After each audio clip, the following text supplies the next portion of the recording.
Karibu mpendwa msikilizaji, tunapokutana siku ya leo tena.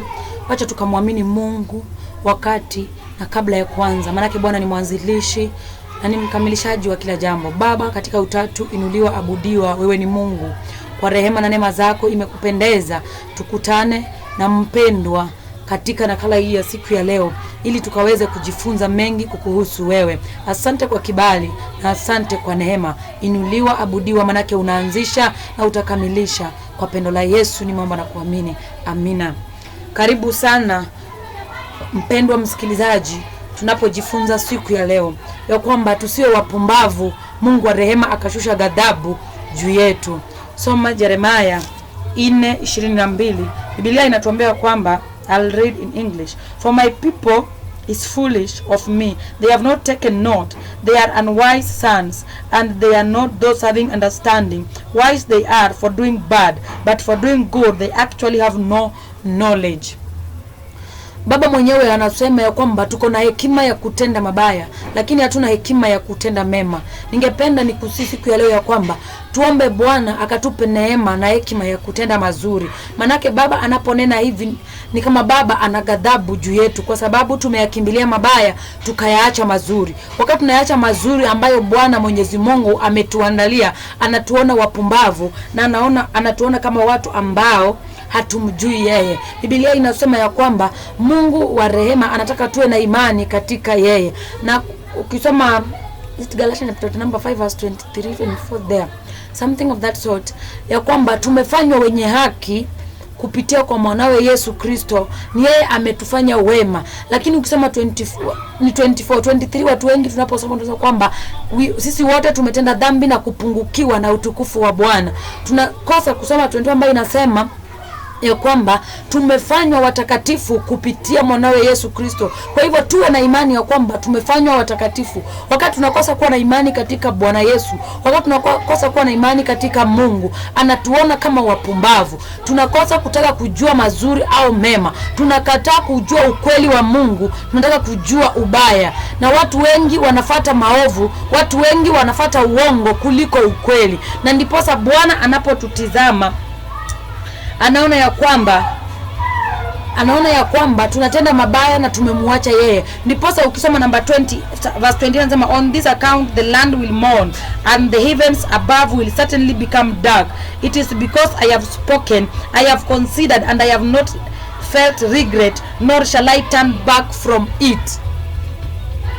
Mungu anasema nchi itajaa giza na nchi itajaa mabaya, na Mungu wetu, Mungu wa rehema, will not regret about it. Baba hata juta kwa magumu ambayo tutakuwa tunapitia kama nchi.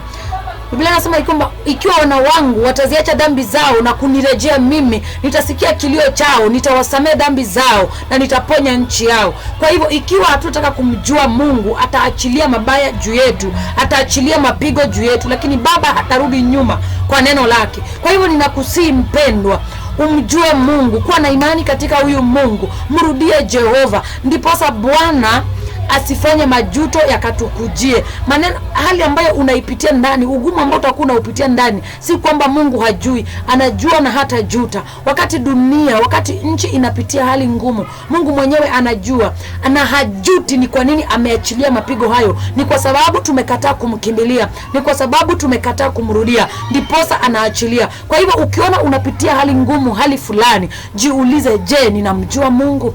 Je, ninamrudia Bwana? Je, ninamlilia Bwana? Je, niko na imani ndani yake? Haya mambo yameniangukia kwa nini?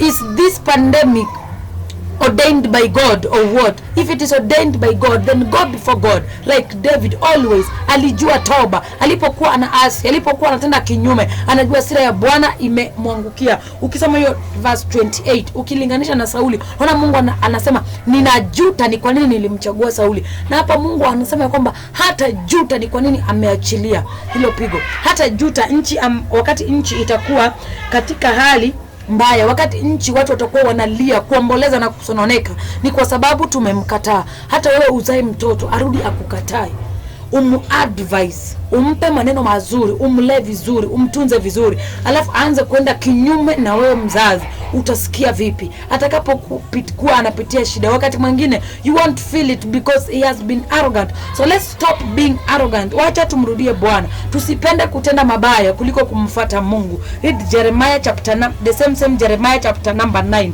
verse 3 to 6. Jeremiah chapter number 9 verse 3 to 6, the Bible says, "And they bend their tongue as their bow in falsehood, but not for faithfulness have they proved mighty in the land. For from badness to badness they went forth, and they ignored even me, is the utterance of Jehovah." Jehovah himself is saying that we've ignored him. Tumemsahau Baba. Tumemsahau Baba. Na wakati tumemsahau Baba, tunaenda kwa kufanya baya baada ya nyingine. Tunasingiziana wenyewe kwa wenyewe, tunaneana mabaya. Kuna wale watu ambao wanajua kuchonga maneno, wanaweza wakachonga maneno mpaka ukaona ni ukweli. Ndimi zetu zimefanya wengine wakatika jela, ndimi zetu zimefanya wengine wamekufa, ni kwa sababu ya uongo. Tunaishi kwa uongo. Unaweza ukasema kitu, mtu akitizama akikiangalia aone ni ukweli, lakini mimi na wewe tunajua si ukweli. Mimi na wewe tunafahamu si ukweli. Kwa hivyo Mungu wa rehema aturudie. Mungu wa rehema atutende wema. 4. Guard yourselves, each one against his own companion, and put your trust in no brother at all. For even every brother would positively supplant, and every companion himself would walk around as a mere slanderer. And they keep treating each one with his companion, and they speak no truth at all. They have taught their tongue to speak falsehood. They have tied themselves out merely in doing wrong. Kila mtu atanena mwingine uovu. Biblia inasema usimwamini ndugu yoyote. Usiweke imani yako. Maana hata Biblia inasema amwaminie mwanadamu amelaaniwa. Kwa hivyo tunaketi pamoja, tunakula pamoja, tunakunywa pamoja, tunacheka pamoja, tunasherehekea pamoja. Lakini tunapoachana, kila mtu anaenda kusema mambo yake kinyume na mwenzake. Kila mtu anaenda kutamka maneno yake kinyume na mwenzake. Wakati Mungu anaitizama haya, badala ya kukaa pamoja kushirikiana katika neno, badala ya kukaa pamoja kuhimiza usiku na mchana, tunaketi pamoja kuchimbana wenyewe kwa wenyewe. Hatusongi mbele, hatuwezi inuliwa, hatuwezi barikiwa, kwa sababu tunachimbana wenyewe kwa wenyewe. Na Biblia inasema, ukisha soma hapa utarudi katika ile Jeremiah 4:28 inayosema Baba atamwaga, dunia italia, kutakuwa giza, na Mungu wa rehema hatajuta, kwa sababu ashatuambia ya kwamba they ignored even me. Mwenyewe anasema ya kwamba we've ignored him. The Lord himself saying we've ignored him, and since we've ignored him, the word is going to be under pandemic. The word is going to be under mourning, because we don't want to follow God. We only want to follow our own knowledge, our own minds. Whereas we know every time a man's mind is full of evil. Hakuna wakati mwanadamu anawaza mema. Ukiendelea kusoma chapter number 6, your sitting is in the midst of deception. Through deception they have refused to know me, is the utterance of Jehovah. Katika kudanganyana, tumedanganyana wenyewe kwa wenyewe. Tunafanya wengine wanapitia mambo yasiyofaa kwa sababu tunachongeana maneno, kwa sababu tumekataa kumtafuta Bwana. Utaona mpendwa anainukia mwenzako, lakini ningependa kuambia mti mwenye matunda ndio unatupiwa mawe. Kwa hivyo wale ambao tumekubali kumjua Bwana, wale ambao tumekubali kumkimbilia Bwana, wakati watainuka na vitina vyao, wakati watainuka na maneno yao, wakati watainuka na mambo ya kupanga ambayo kinyume na wewe, ikiwa unamkimbilia Bwana. Jana tulikuwa tunaongelea tukisema ya kwamba mtoto wa Mungu haguzwi. Ukiacha Mungu akuwe mbele yao, vita vyao havitakuguza wewe. Usijalishwe na hutababaishwa na hivyo vikundi, hutababaishwa na mambo kinyume na maendeleo yako, manake Baba atakuwa ametangulia. Anasema mwenyewe hata juta wakati ghadhabu itashuka.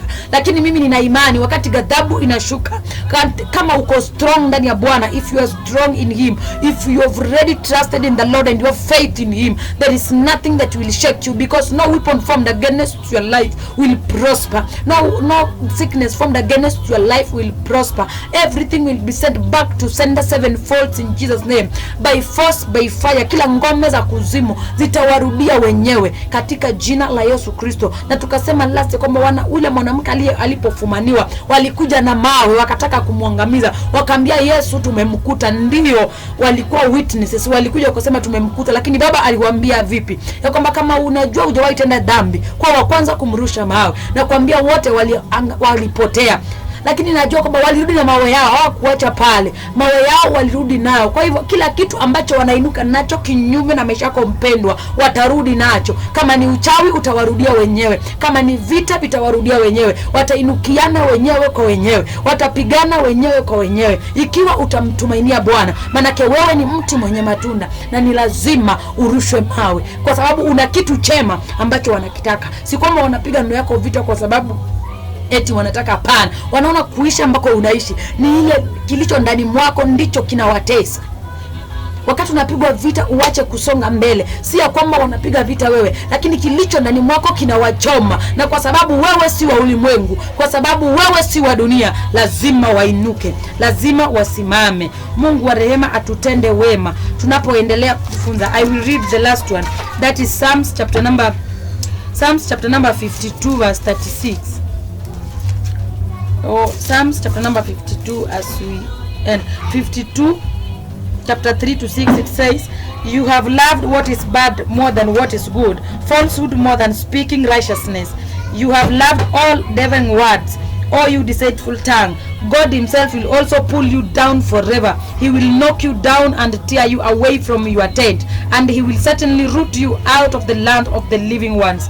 Oh, hallelujah. And the righteous ones will see and will be afraid.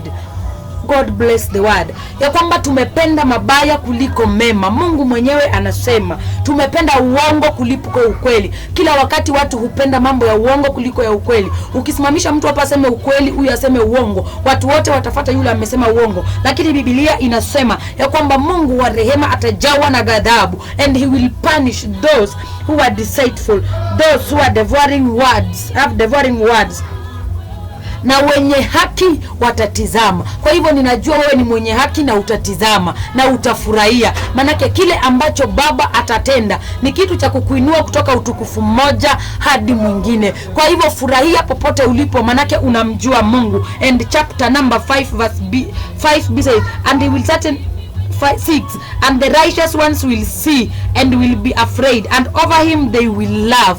Watacheka. Dakika ya mwisho utacheka. Ninatamani ukacheke, manake Baba anaenda kuangamiza ule uovu. Baba anaenda kusambaratisha vikundi hivyo. Baba anaenda kubomoa madhabahu kinyume na maisha yako. Baba anaenda kuvunja kila ngome kinyume na maisha yako, ikiwa utamtumainia yeye, na mwishowe utacheka. Mungu wa rehema akutende wema. Mungu wa rehema akupe kibali cha kujua uovu na wema. Akupe kibali cha kumtumainia yeye na kukaa katika yeye. Dhidi ya vikwazo, dhidi ya milima na mabonde, Yoshua akasema hata kama kuna miba, hata kama kuna milima, hata kama kuna majitu, alichosema Baba kinatosha. Mji huo nitaurithi. Kwa hivyo nataka kumalizia kwa kukuambia hivi, hata kama kuna vikwazo, hata kama kuna mambo ambayo yamekusonga, alichosema Baba juu ya maisha yako kinatosha. Mungu wa rehema alitumikia neno kufanya mbingu na nchi. Kwa hivyo ametumikia neno kukupa kazi hiyo. Ametumikia neno kukupa uhai. Ametumikia neno kukupa uzima. Ikiwa you will ignore him and go against his words, ndiposa ghadhabu itakushukia. Lakini ikiwa utaamini alichosema Bwana kimetosha, Mungu wa rehema atakutenda vema. Baba amesema ya kwamba utaketi katika hiyo ndoa. Cling on that word of God that he said I'll do it. He said I'll not be the tail but the head. He said I will prosper and I will not fail. He said I'll move on. That is going to uplift me from one glory to the other. Just cling there. He will uplift you. He will destroy everything that is against you. He knows what you are going through. He knows what is attacking you. He is only giving your enemies time. He's only timing them. So cling on him, because at the end of the tunnel you will laugh. May God bless you. May God uplift you. May God give you courage. May God give you wisdom to know, to differentiate between evil and good, to differentiate between bad company and good company, to differentiate between who is telling lies and who is telling the truth. And we who are telling lies, please, I beg you, let God's wrath not befall you, because you will not stand God's wrath. May God bless you. May God bless you. bless you and bless you. Share this word with others. Don't keep it for yourself. I learned it from somebody. You will learn it from me. Please teach your friend, teach your neighbor. May God bless you. Continue subscribing, and if you're already subscribed, please press the notification bell. You'll be notified every time I upload a video. Be blessed.